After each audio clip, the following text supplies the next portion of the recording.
ಇನ್ನು ಭೈರತಿ ಬಸವರಾಜ್ಗೆ ಕ್ಷಣ ಕ್ಷಣಕ್ಕೂ ಸಂಕಷ್ಟ ಎದುರಾಗ್ತಾ ಇದೆ. ಬಿಕ್ಲು ಕೊಲೆ ಕೇಸ್ನಲ್ಲಿ ಬಂಧನ ಭೀತಿಯಲ್ಲಿರುವಂತ ಶಾಸಕ ಈವರೆಗೂ ಕೂಡ ಎಲ್ಲಿದ್ದಾರೆ ಅನ್ನೋದೇ ಗೊತ್ತಾಗ್ತಾ ಇಲ್ಲ.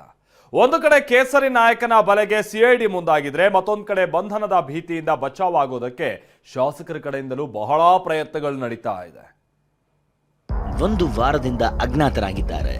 ಬೆಂಗಳೂರಿನ ಜನಪ್ರತಿನಿಧಿಗಳ ಕೋರ್ಟ್ ಭೈರತಿ ನಿರೀಕ್ಷಣಾ ಜಾಮೀನು ರದ್ದು ಮಾಡಿದ್ರಿಂದ ಬಂಧನ ಭೀತಿಯಲ್ಲಿರೋ ಭೈರತಿ ಬಸವರಾಜ್ ತಲೆಮರೆಸಿಕೊಂಡಿದ್ದಾರೆ. ಮಹಾರಾಷ್ಟ್ರ ಗೋವಾದಲ್ಲಿ ಭೈರತಿಗಾಗಿ ಜಾಲಾಡಿರುವ ಸಿಐಡಿ ಭೈರತಿ ವಿದೇಶಕ್ಕೆ ಹಾರದಂತೆ ಲುಕೌಟ್ ನೋಟಿಸ್ ಜಾರಿ ಮಾಡಿದ್ದು ಹೆಜ್ಜೆ ಹೆಜ್ಜೆಗೂ ಶಾಕ್ ಕೊಡ್ತಿದೆ.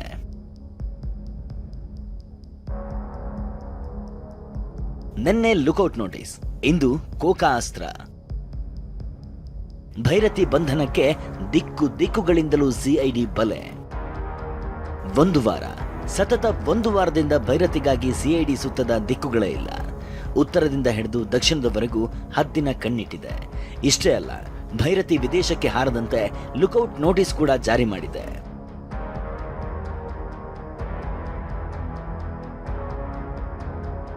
ಕೋಕಾ ಕಾಯ್ದೆ ತಿರಸ್ಕರಿಸಿದ ಹೈಕೋರ್ಟ್.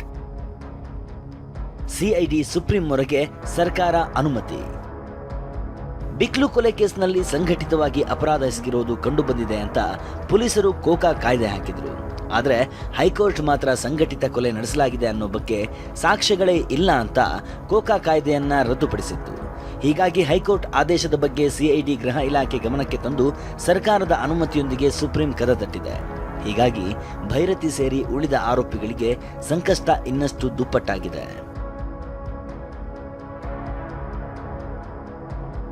ಭೈರತಿ ಕೇಸ್ ಬಗ್ಗೆ ಮಾತನಾಡಿದ ಗೃಹ ಸಚಿವ ಪರಮೇಶ್ವರ್, ಸಿಐಡಿ ಕಾನೂನು ಪ್ರಕಾರ ಕೈಗೊಳ್ತಾರೆ ಅಂದರು.